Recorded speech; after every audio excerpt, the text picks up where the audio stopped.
down by the old mill stream where I first met you. You were 16, my village queen, down by the old mill stream, not the river, but the stream. So, you're wondering how I did it. Well, first, I did try using the light dimmer switch, and it works, but let me slow her down here.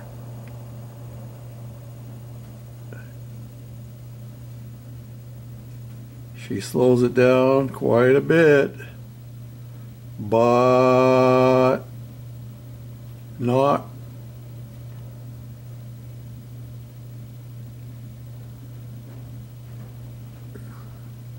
able to control it enough. The motor wants to go from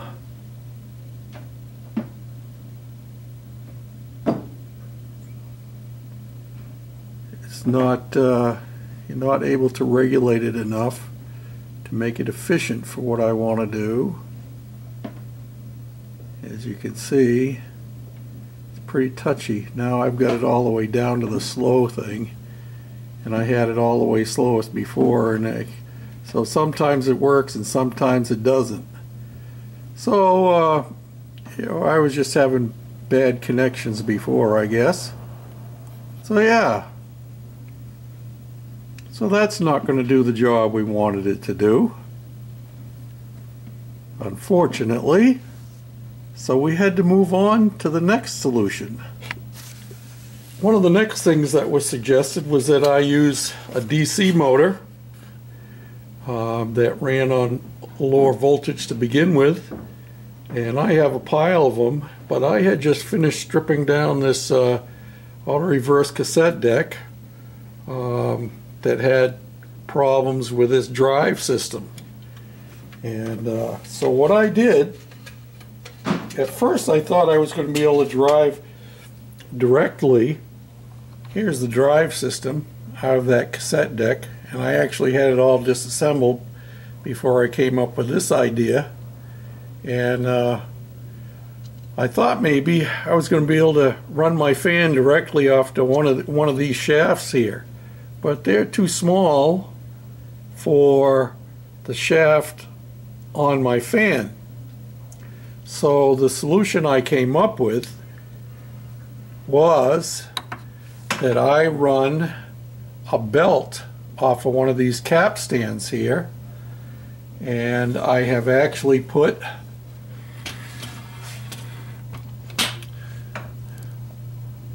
a rubber piece. Let me get this out of your way here.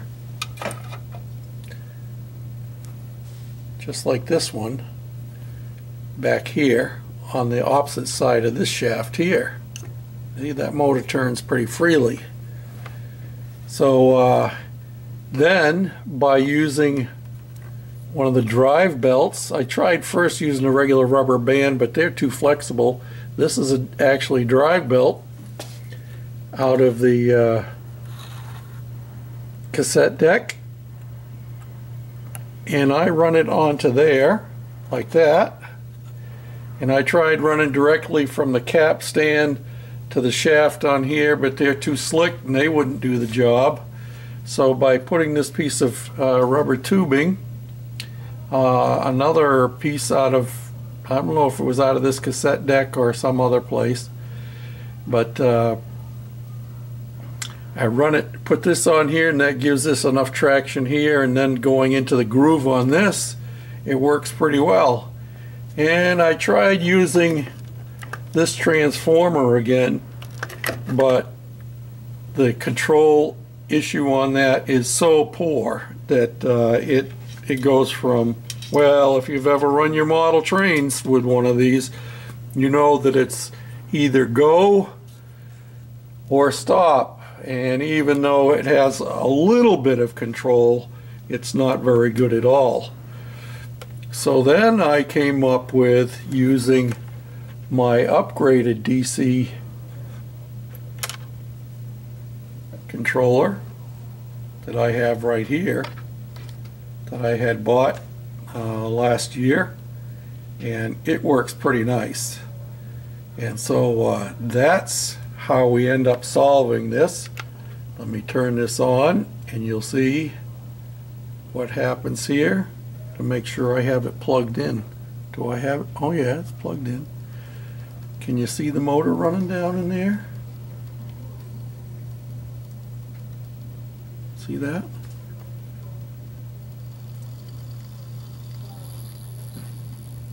Now I got to make sure I get this lined up right and have it straight on here.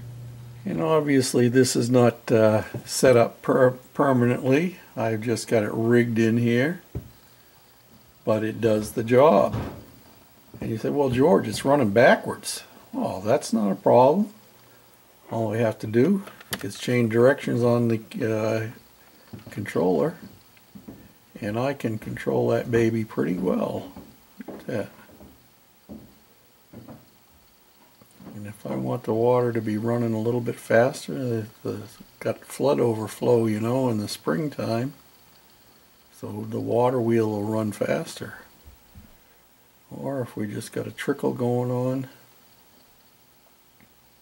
we can set it for just a trickle. So that's how we're going to solve the problem. And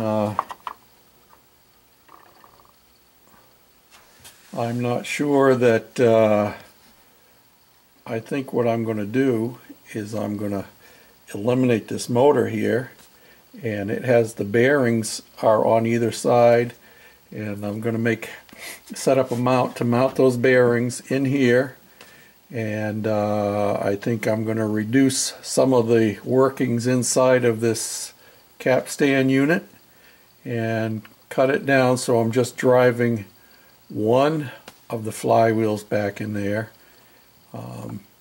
And it won't all be mounted in this. I probably will end up cutting a hole in my layout, and I will assemble this all together in one unit so it will drop right down into the layout, and my hookups will be down underneath. But yeah, that's what I was looking for, to be able to control that to run nice and slow. And I'm sure once I get things finalized it'll run a little bit smoother. It's a little bit catching, but that's because my rubber pulley like this is just barely stuck onto the end of the shaft back there. So we have some perfecting to do, but we have the concept in hand that we wanted. And I want to thank all the guys for their different pieces of advice. And I found that the dimmer switch does work, but not slow enough for what I wanted for this. But it will work for some other things that I have in mind. And so yeah, I'm happy with that result. So now the next thing is to get it perfected and get my building weathered, and well, of course I got to finish my mountain off before I can install the building. But that's the solution to our problem, I think, this time around. So thanks again for all your help and for following along with George on the Shade Tree Railroad. Bye now.